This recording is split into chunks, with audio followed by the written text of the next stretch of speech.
Hi guys, welcome to my channel Lush Gardener. I hope you guys are fine and are safe. In today's video we are talking about Xgraptoveria Bainesii or Bainesii, I'm not quite sure. I'll put the name on the screen. An extremely easy to grow succulent, but what I've noticed that it does change a color a lot. I'll put the image on the screen when I had it during the winters, and now between the early summers or early spring, this is how the color tends to look like. You can see there is a mass difference. I'm going to compare the picture next to each other and you will be able to see that there is so much of difference.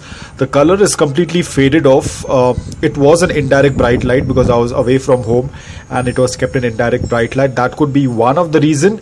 But now that I've started exposing it to morning direct sunlight for 5 to 6 hours, I do see a lot of spots. Earlier I thought that it is a sunburn, but it's not sunburn. These are, and it's not even edema, but it's these red spots that are slowly being visible on the succulent. Looks absolutely beautiful. I will show you another one that I have which also has these red spots. Initially I thought probably it's edema or sunburn, but it's not. It's more like a design or a pattern that is coming up on this succulent. Extremely easy to grow succulent, so I'm putting it in level easy. If you are a beginner, you can definitely add this in your collection, provided you give the basic care requirements, which is the soil has to be loose, porous and well draining. Watering should be done only when the soil is completely bone dry. Do not expose it to morning direct sunlight unless it has been acclimated. First you need to acclimate, do a slow introduction and then put it out in morning direct sunlight for 5 to 6 hours. Or if you're going to keep it in indirect bright light, this is how the color is going to look. It's going to look a little dull. Now again, I'm not sure if it is related with the temperature, because earlier it was winters and the temperatures were very cool. Right now it's very warm. Probably that is one of the reason why it's changing the color. But right now it has completely lost the color. It had this very orange glow as you can see in the picture, but now it's looking a little dull, but it's absolutely fine. I do see a lot of these red spots that are coming on it because I'm doing a slow introduction to morning direct sunlight for 5 to 6 hours. Mealybugs are not much of an issue. I haven't seen any mealybugs on these. In case if there are blooms, then that could attract aphids, but apart from that I haven't seen any mealybugs, probably because the leaves are a little thick on this succulent, so probably it becomes a little difficult for the bugs to hold on to them or try to break in and suck up the juice. So it's a little thick on the leaves. The leaves are very rectangular. Over here it looks a little bit close because it is slightly underwatered, but I will soon start watering it because I tend to keep my succulents slightly underwatered, but unfortunately because of the new environment the soil is drying much faster, and I'm just trying to understand what's going to be the new watering schedule, because definitely the older watering schedule is not working out very well. And plus I am slowly moving on to these plastic containers. Now these are takeaway containers which I'm reusing, but I'm slowly moving into this because a lot of my concrete pots are drying up much faster. It's absorbing the water much faster. Again, another reason is because it's summers and it is increasing, it is taking out all of the moisture from the soil, not letting the succulent have a quick drink. But and then I'm not very sure, because again after probably another month or maybe 2 months from now it will start raining and there's going to be a lot of moisture, so I'm just worried.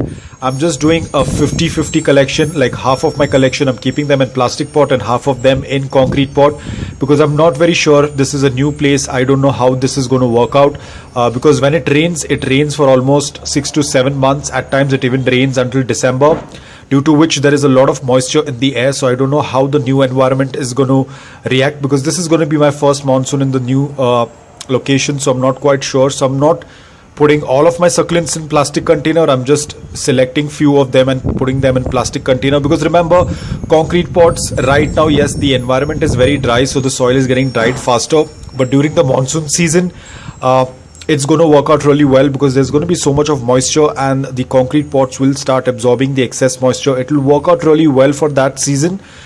And plastic pots, as you know, during monsoon season, if the soil gets wet, there's so much of moisture in the air, the plastic pot tends to retain the moisture and it becomes a little difficult for the succulents to stay in a pot like this. So both have their own advantage and disadvantage, but I always prefer to go with concrete pots, because remember, underwatered succulents can still survive, but an overwatered succulent will die immediately. So I'm just curious about that. So as I said, I have another one as well. Now this is also Xgraptoveria Bainesii, but this one has not been repotted yet because I'm running out of soil. I'm a little low on soil, so I'm just waiting for the soil to come in. But you know, because it's so dry, you can see it's already starting to dry, the leaves. But what I wanted to show you guys is those red spots that I was talking about. Now yes, over here these two are edema that you can see, but a lot of red spots. Now this is because of the coloration. Very soon it will get even more colored. A lot of times it's more related with the pigment of the succulent, but yes, I do have these two edema spots over here. These are two bumps over here, but these others are not bumps. They're just basically the pigmentation that's coming on the succulent. Right now the succulent is very dehydrated. I have to still repot it. I'm waiting for the soil to arrive. Meanwhile, I have just kept it in indirect bright light. So even though I have kept it in indirect bright light, still it's getting colored. The reason is because it is getting stressed because it's not getting water and it does not have soil. So it's getting stressed, and that's why even though it's in indirect bright light, it's still getting this color. So this is how succulents tend to react. Whenever they feel like, you know, they are under stress, they start putting out colors, because the reason why the succulents have these colors, or they tend to put out these colors, which is the pigment of anthocyanin. Now, anthocyanin is basically a pigment that tends to protect the succulent from harmful UV rays, or let's say that strong sunlight. It tends to protect it from that strong sunlight. So hence succulents tend to put out these bright colors in order to protect itself from direct strong sunlight. Over here, even though it's an indirect bright light, the succulent does not know that it's an indirect bright light. All it knows that it's not getting water, it's not getting soil. So it's time to go into a survival mode by putting on these colors. Very soon it will get even more colored, but I won't wait that long. The soil should be here within a day or so, and I'm going to plant it, and then probably it's going to do quite well. Now unfortunately these leaves I cannot propagate because almost 60% of the leaves are dry, so I cannot use this. Now this edema probably was from the seller's side, because I do see the edema was already present on it. You can see over here, this is edema, not fungus and not infection. It is edema over here as well. So I think probably these did come from the seller's side. So I'm just going to wait, and let's see what happens next. I'm going to put it in the soil very soon and then give the proper care requirement. I do not want to pull out the leaves anymore because I do not want to stress it more. I'm just going to leave it as it is. So guys, it's very simple care requirements. As I said, because it belongs to the Xgraptoveria family, it will go dormant during the summers. Winter was its growing period. Soil remains the same, loose, porous and well draining. Ensure you water only when the soil is completely bone dry. Do a complete watering until the water starts passing through the drain hole, and then wait for your next watering till the soil is again completely bone dry.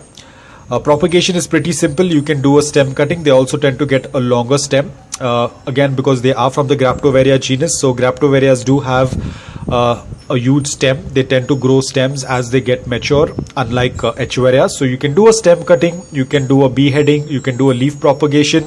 You can separate the offsets from the lower portion once they reach a decent size. So multiple ways to propagate this succulent. So just give the basic care requirements. Even if you are a beginner, you will be able to handle this succulent with ease.